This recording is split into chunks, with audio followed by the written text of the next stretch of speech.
Joining us here at Journey Christian Church. We are here to worship God together and to celebrate the goodness of God. I think that's one of the things that we do each and every week as we come together, and I'm glad that you guys are here. Today we're in part 3 of a 4-part message series called Small Things, Big Difference. And I just want to say as we get started that I honestly believe that as we look at what some people might say is just a really small principle. It's not a difficult thing, but it is a small thing. I believe that if you will apply the stuff that we talk about here today at church to your life, I believe that you'll be able to look back maybe a couple of years from now and see a tremendous difference in the direction of your life because of the things that we're going to discuss this morning. I don't always say that, but I honestly believe that it is completely and a very real possibility that you can make a very small change in the way you approach part of your life, and you'll see a big difference later on. And maybe you'll look back and you'll say, that was that was kind of a defining thing that changed the direction of my life. Not all at once, but over time. In fact, our key thought for the entire message series, you're probably sick of hearing it, because in our lives, what happens is so often we see somebody else and we compare our lives to their lives. We're all guilty of this. We all do this. And so we look at other people that have their act together in some ways that maybe you don't right now. They've accomplished some things in their life that you have not yet accomplished. And they seem to have the perfect job, the perfect house, the perfect relationship. You look at their lives and they have it all together because you just see the outside. But you begin to wonder, what big things did they do in their life that got them to where they are? And our key thought for this entire series is this: it's not always the big things. Within our words and unseen powers. Well, that's weird. That wasn't supposed to be there. It's not often the big things that we see in life that are so important. Often it's small things that nobody even sees, that change that you make in your life that will lead to the big changes that everybody really wants in their life. It's often the small things in our lives that perhaps no one even sees or even notices. Nobody says, oh, I noticed this about you, but it ends up leading to the big difference that we want in our life. We talked about a well-known quote last week, and I didn't come up with this, but this is true. This is a truism in life. We were talking about our thought life and why that is so important. And our thoughts matter because our thoughts will then influence our words. The Bible says that out of the abundance of the heart, words will come out of your mouth. So our thoughts influence our words. Our words will influence then the direction that we go in life, our actions, and our actions become habits, or they become a lifestyle. And what you find is that actually leads to a destiny that has certain consequences. Our actions always have consequences, good or bad consequences. And it's often the small things that we do, small changes we can make in life, that will impact our life in a very big way. So today I want to talk to you about the power of your words. Scripture says this when it's speaking of even before Genesis. It says this: in the beginning was the Word, and the Word was with God, and the Word was God, and the Word became flesh. And if you think back to the book of Genesis, to the creation of all things, and to the creation of the universe, how did God create the universe?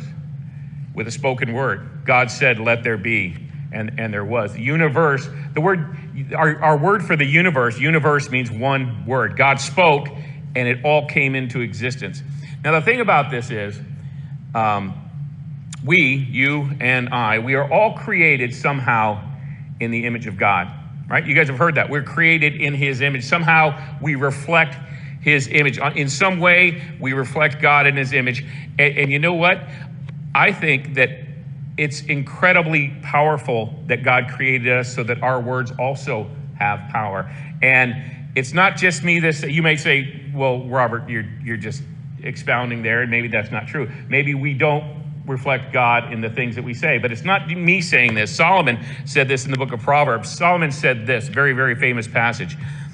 Solomon said that the tongue has the power of life and death.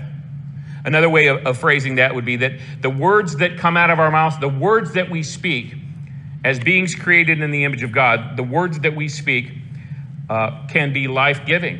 Or you know what? They can also be life-destroying. It can go either way because there is power in our words. And if you want to change the life that you're living, I'm going to tell you one of the most basic things you need to change is the words that you are saying. You want to change your world, change your words. We come to find out that this is kind of a biblical principle. And small changes in the way that we speak, the words that we let come out of our mouth, they can make a big difference in the life that we go on to live. In fact, in the book of James, the Bible says this, a long time before I said it. If you're not a church person, you don't actually know that much about who James was. I'm just going to clue you in here a little. James was actually the brother of Jesus. Not biologically, but James grew up in the same household that Jesus grew up in. Jesus was his big brother. James was the younger brother to Jesus. And some scholars believe the fact that James came to be a disciple is the best evidence for the divinity of Christ. Now, why would they believe that?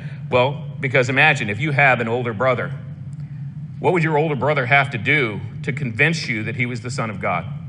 Right? If you grew up with a brother, what would your brother have to just think about that? Now, it's also important to understand that James was not always a believer or a follower or a disciple of Jesus. In fact, Jesus' family kind of thought that Jesus was out of his mind. They didn't believe in him, but after the resurrection, Jesus appeared to James, and James became a very, very strong believer. So if James came to believe that his older brother Jesus was the Son of God, that's really good evidence for the divinity of Jesus. I have an older brother.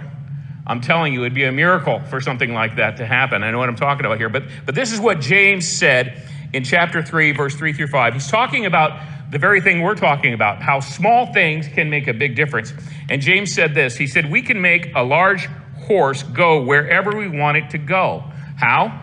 By the means of a metal bit placed over its tongue, placed in its mouth. A small little bit of metal. Have you ever been horseback riding? You don't tell the horse go left or go right. You pull on the reins, and that pulls a little piece of metal, and that horse will go in whatever direction you pull that in. And so he said a very small piece of metal can move a very large horse. You know why? Because small things can make a big difference. And then he's talking about a huge ship on the ocean, maybe like the Queen Mary, a huge ocean liner. And James says this. He says, a small rudder makes huge ships turn wherever the pilot chooses to go, even though the winds are strong. So these are examples. James is giving us an example of how small things can make a big difference. But James isn't done, because he continues in this same line of thinking. This is a continuous thought for him. And so James is talking about the power of these things and how a little thing can make a big difference. And then he switches and he says it's the same way with our words, the power of the tongue. He said in the same way, the tongue, you know what? It's small, but it can make grand speeches. In other words, a well-crafted speech delivered well, you know what? That can motivate people. That can get people to move in a direction. You've probably seen that, right? Ask not what your country can do for you, but ask what you can do for your country. Very motivational speech, right? That can move you in a certain direction. But the flip side is also true, because he says, but a tiny spark can go on to start a huge forest fire. So there's power. There's a power of life and death in our words. You get to choose. You can either speak life-giving words, or you can speak words that are life-taking. I'll give you an example of this. I have found this to be true so many times. I've done a lot of marriage counseling, and I'll tell you what, if you have a marriage that is struggling, if you have a relationship that is rocky and it's on unstable ground, maybe they're on the edge of divorce. I'm going to tell you, I guarantee you that in that relationship, you would find, if you were there a fly on the wall, you would hear a lot of life-taking words in that relationship between those two people. It just is. There's a lot of fighting and a lot of bickering, and words are spoken that can't be unspoken.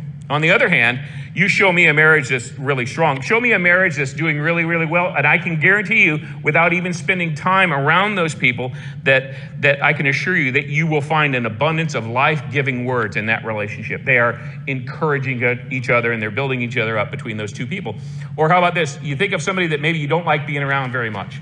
If you can picture somebody in your mind right now, somebody you don't like being around, I can guarantee you, like maybe you got a boss that's on your back all the time.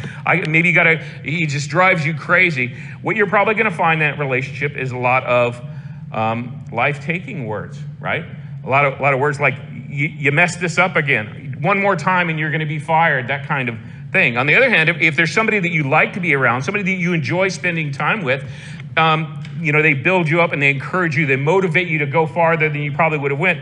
There's probably life-giving words in that relationship. One of the things that Solomon would do in his writing, and it's so powerful, and you find this in a lot of different areas, but many times what Solomon would do is he would contrast things. And we find that he would contrast this whole idea of life-giving words and life-draining words. We're just going to look at two today. Proverbs chapter 12, verse 18, Solomon said this. He said, the words of the reckless, what do? They pierce. They can pierce like a sword. So you know that old saying, sticks and stones can break your bones, but words will never. That's not true. That's not a truism at all, because the words of the reckless, they can pierce like swords. I would venture to say that every single one of us in this room today, we've probably been pierced at some point by life-taking words. At least once, probably more than once in your life. But he goes on, he says, but the tongue of the wise, what does it do? Solomon says that brings healing. You see, someone can give you just the right word at just the right time in your life, and you're like, oh my gosh, I really needed to hear that. Has that ever happened to anybody? Somebody said, and you're like, man, I needed to hear that so bad, because it literally is life-giving. He goes on to say in Proverbs chapter 15, he says, the soothing tongue is a tree of life. See, it's life-giving. But on the other hand, a perverse tongue does what? It can crush the spirit of somebody. I don't know how many of you guys have had your spirit crushed at some point in your life, but it's pretty common. Right? It's not an uncommon thing. Sadly, I think probably most of us have. And it could just be something that's insensitive. Somebody could say something that's just insensitive at the moment, and it can crush your spirit. Like, they may ask you, did you mean to dress like that this morning? That's the ugliest shirt I've ever seen. What do you mean? Cost me a lot of money, Or why aren't you married yet? At this point in your life, you should probably be married. All your friends are married. All your cousins are married. How come you're not married? Insensitive things just like that. I mean, just shut up. It's none of your business, right? But people can hurt us. Not with evil intent, but just insensitive things. People can say those things and they wound you. And you carry those things with you. It might be more intentional, though. It might be that in a relationship, somebody says to you, I've found somebody else I love more than you. I don't love you anymore. You're pathetic. I wish I never met you. I mean, these are words that people use in their relationship. Life-taking words. They can pierce like a sword, and they can crush your spirit. On the other hand, I think many of you have probably also experienced a point in your time where you've been blessed because somebody gave you, like I said, the right word at the right time. And people can say things like, I love you, sweetheart. I'm so grateful that God put you in my life. You are the best thing that ever happened to me. I'd marry you all over again. And those are life-giving words. Those make a relationship really, really strong, and that can build you up. There's something about our words, because the power of life and death are in our words.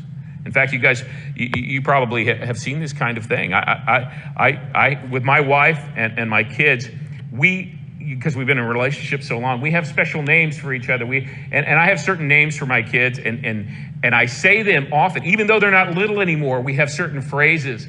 My daughter, when she was little, she liked to drive with me everywhere, and I would put her in a little car seat, and I told her, "You're my co-pilot." And she liked to be my co-pilot. And I said, we'll pretend like we're on the intercom, and I'll say, pilot to co-pilot. And you say, co-pilot here. Okay, so I'm trying to teach her this. And so we'd get in the car, and I'd say, pilot to co-pilot, and she'd say, pilot to go here.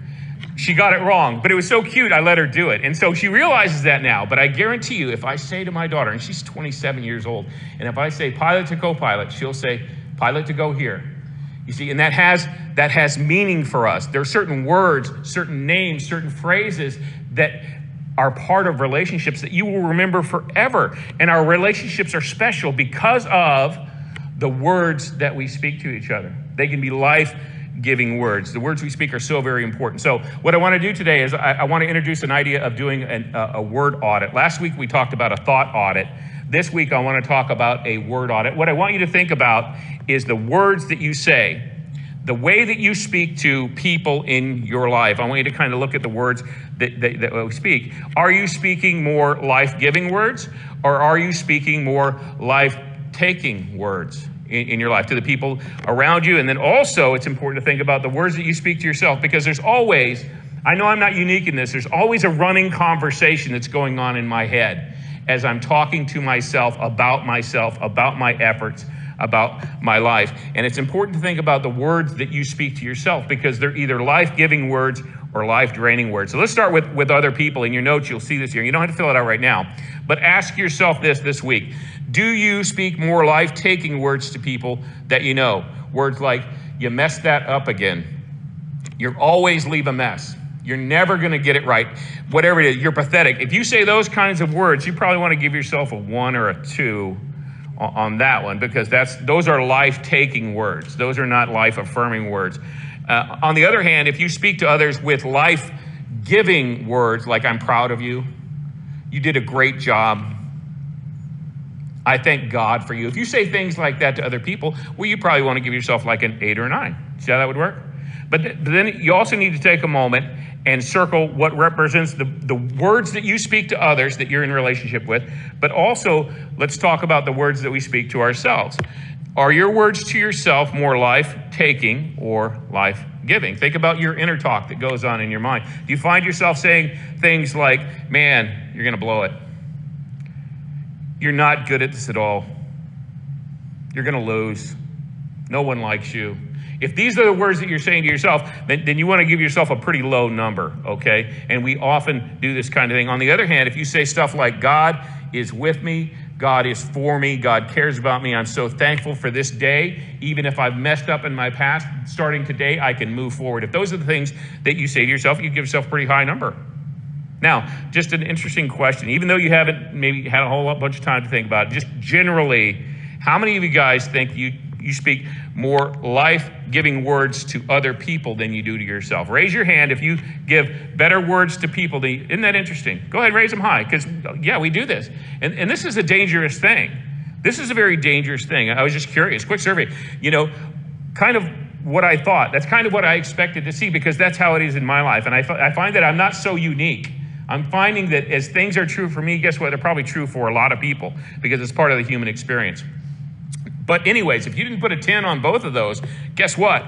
Bottom line, there's plenty of room for improvement, right? In the way that we speak to others and the way that we speak to ourselves, because there is power in your words. There's power to change lives in your words and to change your life. Our words have the power of life and death. They are very, very, very important, very critical. So let me give you two. I want to give you just 2 powerful rules that I try to live by that I think we all should embrace. And this is, if we want to have life-giving words, there are 2 rules here. The first one, if you're taking notes, is this. I'm going to sound like your mom for a minute, and I'm not going to apologize at all, because your mom was absolutely right when she said, if you don't have anything nice to say, if you don't have anything useful to say or helpful, you know what? Don't say anything at all.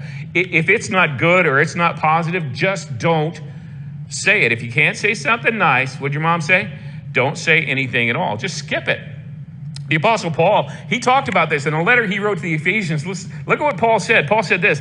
He said, don't let any what? Don't let any unwholesome talk come out of your mouth, but only what kind of talk? Well, the kind that is helpful for building others up, according to their needs.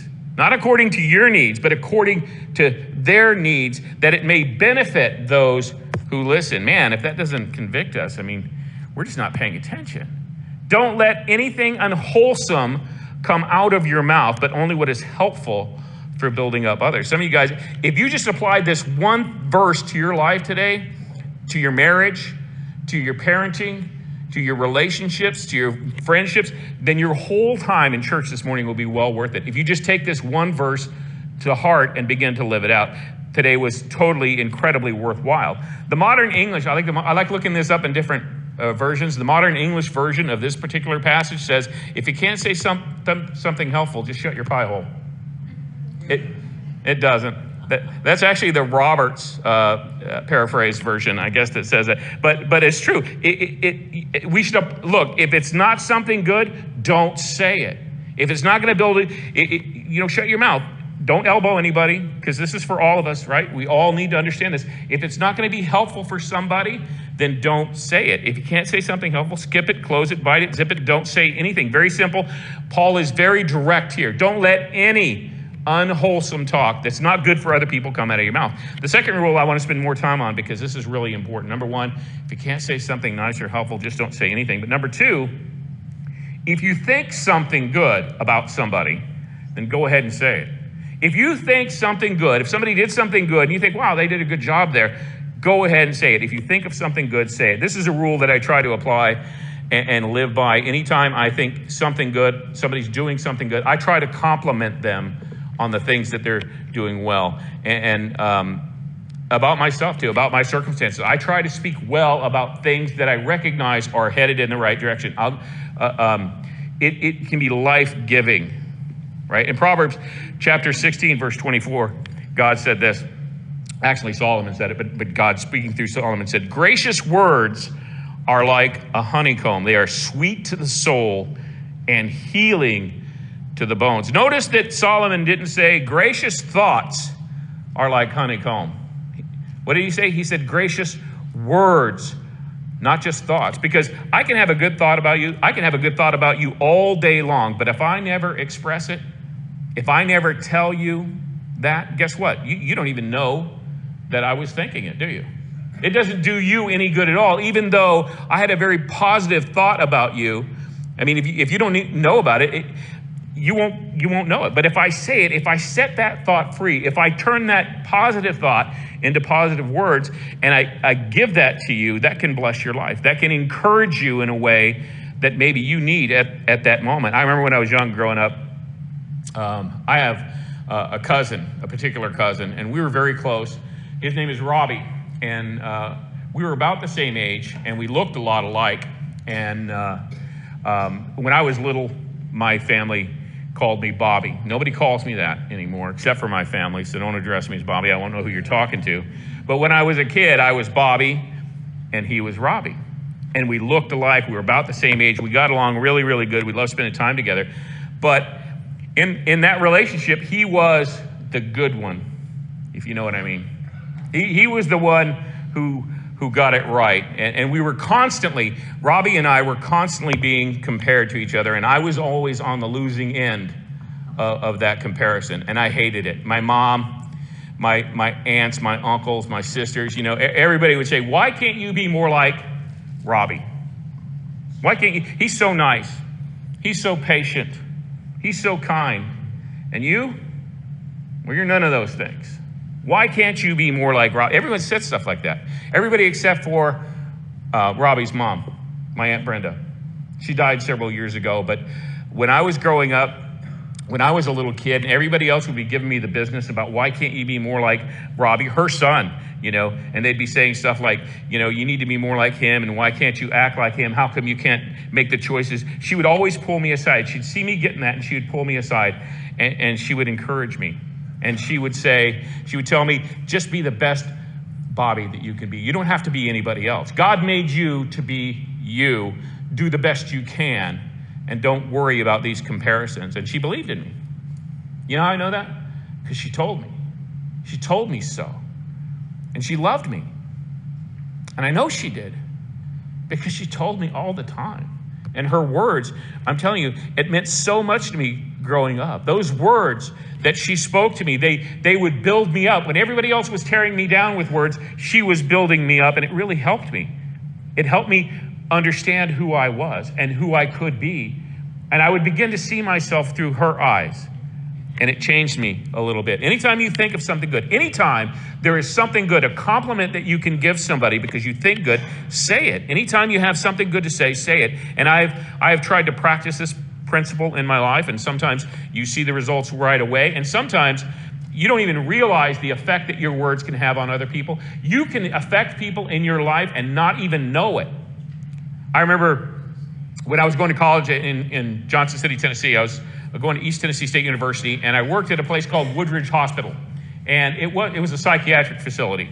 And I didn't really have any medical training or anything, but I was hired just because I was big and I could help control people when they would get out of control. And I ended up working on a unit for children, and it was children who were being taken into custody by the state.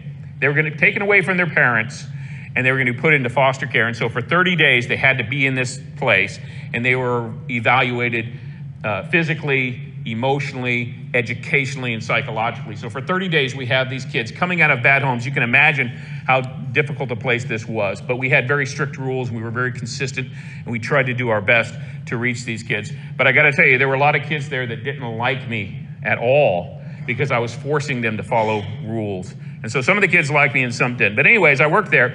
And several years after that, probably 6 or 7, 8 years later, my wife and I, we were in Gatlinburg. Anybody ever been to Gatlinburg? We were in Gatlinburg, Tennessee. We're walking down the street, and a huge guy, huge young man walks up to me. And he said, "Hey, you're Robert." And I said, "Yes, I am." He said, "You don't remember me, do you?" And I said, "No." And he said, "I was at Woodridge." And I was like, "Oh, did you like me?" Because not everybody did. And he said, "Yeah." He said, "You changed my life." That's what he said. And then he called his wife over and his kids. And he said, come here. This is the guy. I've been telling you for years about this guy that changed my life.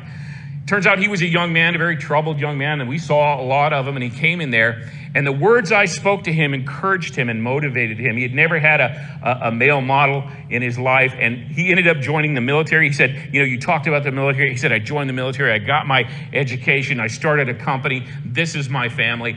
And he introduced me to his family. He said, this is the guy who changed the direction of my life. I count myself blessed at having run into him one day so he could tell. I had no idea that I had influenced this young man. But it changed the direction. I'm telling you what, I think words are so powerful. And sometimes you see the results, and sometimes you don't even know the results that you can have on people. When you think something good, say it, send it, text it, write it, pick up the phone and call, whatever you have to do, but tell them every single time. Make this a rule to live by. Make it a rule. And you want to know how to change all of your relationships for the better? Do this. Do this, and you will see a huge difference in your relationship. Every time you think something good, just say it.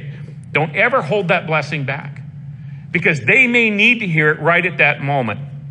That is life-giving. One of my favorite verses, because I tend to be competitive. Any competitors in here? I'm a very competitive person. There's one place in the Bible where we're encouraged to compete. You know what that is? It's in Paul's letter to the Romans. Paul says this: love one another with brotherly affection and seek to outdo. Here's your competition for you. Seek to outdo one another in showing honor. If we're going to compete in something, let's have a competition in showing honor to other people. Man, does our world need this right now or what? Right? If we would just try to show honor. And you know what? You can show honor to people by the words that you speak. The way that you speak, they can be life-giving words that come out of our mouth. They give life to other people. But a word of caution here, and I can't stress this enough, it needs to be authentic, okay? You really need to make sure that this is authentic, that it's not just fluff, right? Or you're exaggerating, because people can see authenticity, but they will also know when it's disingenuous. So you have to be authentic. Everybody hates phony baloney compliments, all the time. That's not what I'm talking about here, but we're talking about being authentic with your praise, authentic with your words when you're encouraging somebody, not just to each other, but also to yourself. And when you look at that word audit, one of the most important parts of that is the words that you speak to yourself in your inner talk, because we're often saying very negative things to ourselves. You are speaking to yourself, you are speaking life-taking words. Why would we do that? Why do we do that all the time? David, if you study David's life, I love David because he was so transparent. He was so open. He was a man after God's own heart, but he was a very flawed man. He had his flaws. And David, if you look at his story one time, he was worried because he was going to be killed. He was surrounded, and there was nobody there. He was all alone. And so he had to preach to himself. The Bible says that David encouraged who? Himself. He encouraged himself in the Lord. I love this. He took the time to encourage himself. Every now and then, you know what? You got to preach to yourself. I mean, I'm glad you guys are here on Sunday morning, but every once in a while you need to preach to yourself. And there are times where I just tell myself, you know what? I'm going to have faith. And if I have faith, I know that God is there and God is with me. His hand is on me. I believe that God is working in the things I do. Not only that, I believe that God is going to work through the things that I do, and he's going to make them even better. Every now and then, you need to speak to yourself and encourage yourself with words of life, life-giving words, not life-draining words. Encourage yourself that you can do it, but not only that you can do it, but that you can do it because God is going to do it through you. It's important that you recognize that. Encourage yourself in the things of the Lord. I like to say it this way. If you want to see it, say it. If you want to see it, you need to say it. You want to change your world, change your words. If you want to see it, say it. It sounds like a Taylor Swift song, doesn't it? I know, but that's not what I'm saying here, okay? If you want to see it, though, you need to say something. And I'm not talking about something goofy like, I want to see our Mercedes in my driveway. Thank you, God. That's prosperity gospel. I don't believe in that one little bit. That's kind of goofy. What I am talking about is you say things that are consistent with what God has already said. You encourage yourself by saying the things that are consistent with things that God has already said. So you say, God, I believe you're going to bless my marriage. Is there anybody who doubts that God wants to bless marriages? God wants marriages to be blessed. So you want to see it in your marriage? Then you say it. You say what you want to see. Jesus said, if you speak to the mountain, it will be removed. Notice Jesus didn't say if you think about it. If you just picture it in your mind and think about it, it'll be removed. He says, if you speak to the mountain and have faith, it will be removed. In Ezekiel, God said, prophesy to the dead bones. He didn't say think about those dead bones. He said, speak to those dead bones. If you want to see it, you say it. So you say, God, I believe that you want to work in my life. God, I believe that because I am a follower by faith, I believe that you're going to heal this person that I'm praying for. It's not because of my faith. It's because, God, I believe that I'm a person of faith and that you will move through these prayers, that God can span time and distance and do these amazing things by faith. God, I believe that you're going to help my marriage. God, I believe that you are going to help me use wisdom to get out of debt. If you want to see it, you need to say it. And not just think it, but actually say it. And today I'm going to give you one small phrase. And you're going to think this is kind of goofy. But this can be a life-changing phrase for you. If you will do this, I promise you, over years you will begin to see a difference. You will notice this and you will see this. Because if you want to change your world, our words have power. You want to change your world, you're going to have to change your words. If you want to make a difference in the way that you live, make a small change in the words that you begin to say, because there's power in our words. Every single time we speak, something can happen. So don't miss this. Apply it, and I promise it'll make a big difference every time you speak to yourself. You need to make sure when you're talking to yourself, when you have thoughts in your mind, make sure that you can immediately follow whatever you just said by adding these words. And that's the way I want it. If you can add that phrase, honestly, the end of what you're saying about yourself to God or a situation, if you can say that phrase and mean it every time. For example, if you're talking about your marriage and you really want your marriage to get better, but it's on the rocks and you're having a hard time, you really can't say, God, I'm so tired of this struggle. You know, we've been at it for a while. It's really, really hard, and we really wanted it to work out, God, but now, you know, we're just going to end up filing for divorce, and that's the way I want it. No, that doesn't work, right? Because you don't want that. So if you can't add that phrase, and that's the way I want it, then you're probably saying the wrong things to yourself, right? I'm so out of shape, and I'm tired of pain all the time, and I'm a big fat slob, and that's the way I want it. See, that doesn't work, right? You can't. That's not what you would really say. That's not what you really want in your heart. So, you know, I'm pathetic. I'll never make a difference. My life's always going to suck, and that's the way I want it. No, that's not. If you can't add that and feel good about it, then you're thinking the wrong things. You see, because never forget that your words are powerful. Instead, have integrity and you can say, you know what, my marriage isn't going well right now. I acknowledge that, but I'm going to surrender my life to you, God, and I'm going to love my wife the way you love the church, and that's the way I want it. You see? My marriage is going to survive because that's the way that I want it. This works so much better. I know I'm in debt right now, but we're going to learn, God, from your wisdom to live beneath our means. And with God's help, we're going to get out of debt and we're going to be on track. Not only are we going to be tithers, but we're going to be extremely generous. And that's the way I want it. So you can say that with integrity. Now you're thinking and speaking in the right direction, right? Because your thoughts lead to your words lead to your actions become habits and lifestyle. And there are consequences for all of that. And the way that you think becomes the way that you speak, becomes who you are. These things are all connected. If you can make some small changes in your thought life and then in the way that you speak, it can make a big difference in your life. Back in week number 1, I asked you guys to focus on one small thing. I just wanted you to find a word. Gravitate towards a word that will lead and direct you in this season of life. Then last week, we talked about having one thought that you would think. Your one thought. What is your one thought you're going to think over and over and over again? Because your thought life is so important. it leads to the words you speak. This is because we're talking about speaking this week.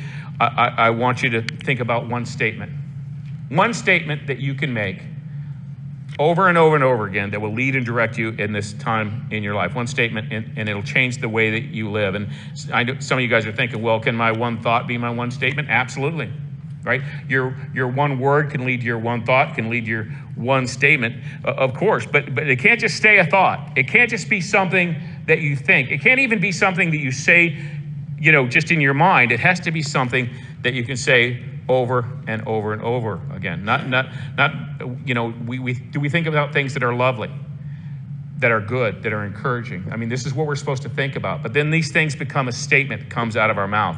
Now we're giving life by speaking words over people and over ourselves. Life-giving words. For example, my one word was strengthen.